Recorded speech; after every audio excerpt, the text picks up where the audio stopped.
नमस्कार, मैं हूं राहुल शर्मा। आप देख रहे हैं SPN न्यूज़। स्वागत है आप सभी का हमारे इस प्रोग्राम में। और प्रोग्राम की शुरुआत मैनपुरी उपचुनाव से।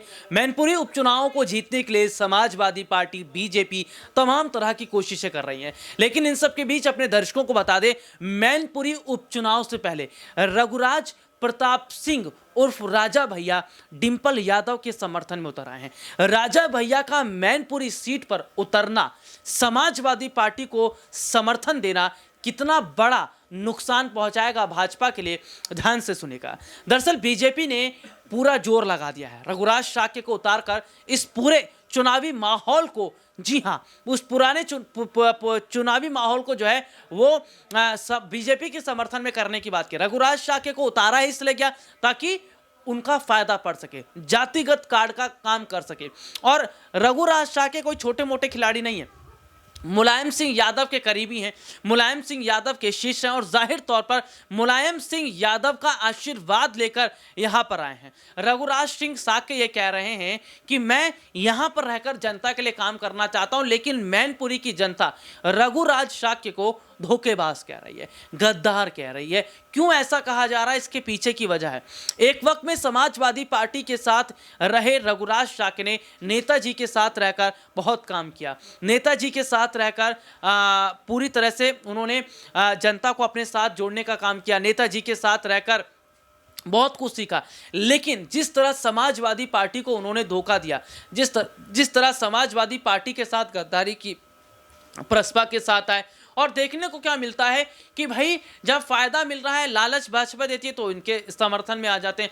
तो जो मैनपुरी की जनता है उनका यह कहना है कि रघुराज शाक्य पे विश्वास नहीं किया जा सकता, क्योंकि जो लालच की वजह से भाजपा के साथ आए, वो लालच की वजह से क्या ना कर सके। और मैनपुरी की जनता इस बार डिंपल यादव का पूरा समर्थन कर रही है। देखिए, मुलायम सिंह यादव के निधन के बाद ऐसा कहा जा रहा था कि ये जो सीट है ये यहाँ के वोटर बढ़ जाएगा, यहाँ के वोटर अगर बटेंगे तो नुकसान समाजवादी पार्टी को होगा, डिंपल यादव को होगा। लेकिन ऐसा होता नजर नहीं आया, क्योंकि यहां का वोटर बट नहीं रहा है, जबकि एकजुट हो गया है। और उनका यह कहना है कि अगर हम पहले भी समाजवादी पार्टी को सपोर्ट कर रहे थे, पहले भी नेताजी के साथ खड़े थे, तो आज भी नेताजी के साथ खड़े। भले नेताजी आज हमारे बीच में नहीं है, लेकिन वो हमारे दिलों में हमेशा से रहेंगे। और देखिए, राजा भैया जैसे नेता, वो चाहते अपने कैंडिडेट को यहाँ खड़ा कर सकते, वो चाहते थे तो अपने कैंडिडेट को यहां पर खड़ा करके समाजवादी पार्टी की मुश्किलें बढ़ा सकते थे।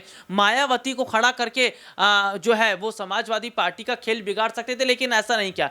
मायावती और राजा भैया, ये दोनों बड़े नेता आज समाजवादी पार्टी को पर्दे के पीछे रहकर सपोर्ट कर रहे हैं, समाजवादी पार्टी को पूरा समर्थन कर रहे हैं। तो जाहिर सी बात है कि समाजवादी पार्टी को जिस तरह बड़ा समर्थन मिल रहा है, समाजवादी पार्टी को जिस तरीके से राजा भैया जैसे नेता सपोर्ट कर रहे हैं, माना जा रहा है कि आने वाले वक्त में प्रचार प्रसार कर सकते हैं। देखिए, 5 दिसंबर को, आज एक तारीख हो गई है, 5 दिसंबर को मैनपुरी में उपचुनाव होने वाले हैं। और मैनपुरी उपचुनाव से पहले समाजवादी पार्टी ने पूरा अपना जो काम है वो कर लिया है। शिवपाल यादव से नाराजगी खत्म हो गई है, और खबर सामने आई है कि प्रतीक यादव भी जो है वो डोर टू डोर प्रचार प्रसार कर रहे हैं।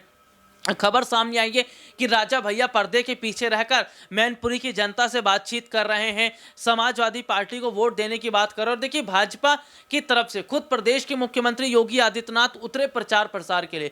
तो मैनपुरी का उपचुनाव बहुत ज़्यादा दिलचस्प इसलिए क्योंकि ये सीट नहीं है, ये विरासत है, और इस विरासत को बचाने के लिए पूरा जोर एक और जहां समाजवादी पार्टी ने लगा दिया, ये चुनाव नेताजी के नाम पर लड़ रही है। तो वहीं दूसरी तरफ हम देख रहे हैं कि भाजपा भी कम नहीं है। भाजपा ने जातिगत कार्ड खेला, भाजपा ने जातिगत कार्ड खेलकर इस पूरे चुनाव को बदलने की कोशिश की है। देखिए, इन सब के बीच में झटका किसको लगता है? ओम प्रकाश राजभर को। ओम प्रकाश राजभर ने अपने कैंडिडेट को खड़ा किया, रमाकांत कश्यप को।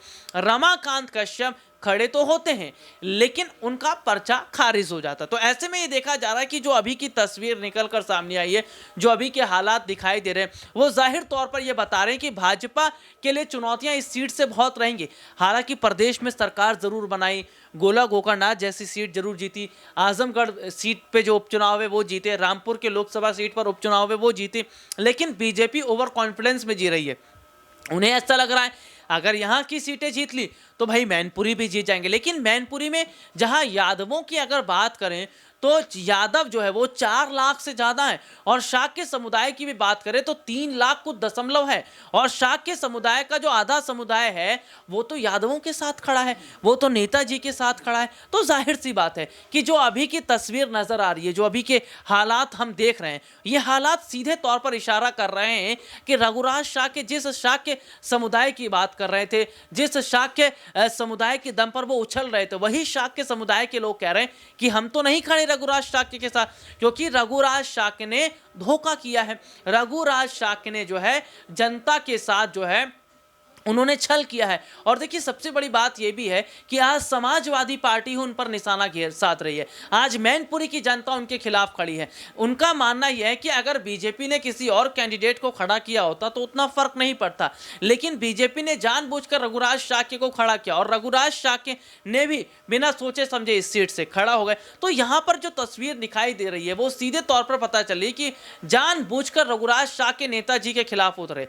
तो यह कहा जा रहा है कि एक गुरु अपने एक शिष्य एक गुरु के खिलाफ कैसे खड़ा हो सकता है? जिस गुरु से सीखा, जिस गुरु से बहुत कुछ उन्होंने पाया, मान सम्मान कमाया, उसी गुरु के खिलाफ आज वो खड़े। तो जो अभी की तस्वीर नजर आ रही है वो जाहिर तौर पर ये जरूर इशारा कर रही है कि कितना बड़ा परिवर्तन आज मैनपुरी सीट पर हो रहा है। और मैनपुरी की जो जनता है इस बार जाहिर सी बात है रघुराज शाक्य के साथ ना होकर इस बार समर्थन डिंपल यादव को कर रही है। उनका यह कहना है कि हम इस विरासत को हमेशा समाजवादी पार्टी के पास रखेंगे। अखिलेश यादव भी जो है लगातार डोर टू डोर प्रचार प्रसार कर रहे थे। इसके अलावा डिंपल भी उतरी हुई थी, अगर मैं बात करूं शिवपाल यादव उतरे हुए थे। तो समाजवादी पार्टी को जिताने के लिए पूरा जोर पार्टी ने लगा दिया, नेताओं ने लगा दिया, कार्यकर्ताओं ने लगा दिया।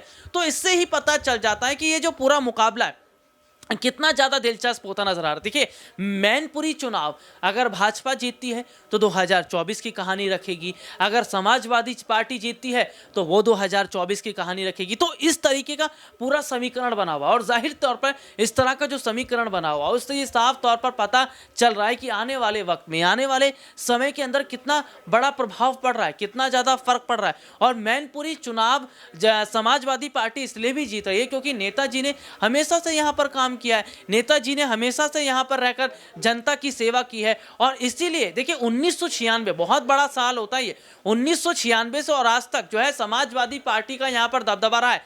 भाजपा ने कोशिश भले ही बहुत की हो लेकिन कामयाब नहीं हो पाई है। तो यही वजह है कि मैनपुरी जैसी सीट जो है आज समाजवादी पार्टी के पास होना, यानी कि मैनपुरी की जनता ने एक वायदा नेताजी के साथ किया है। नेताजी के ना रहने के बाद उन्होंने ये फैसला किया है कि हम समाजवादी पार्टी को टूटने नहीं देंगे, हम इस पार्टी को यहाँ पर खत्म नहीं होने देंगे, बल्कि पार्टी का आगे भी साथ देंगे।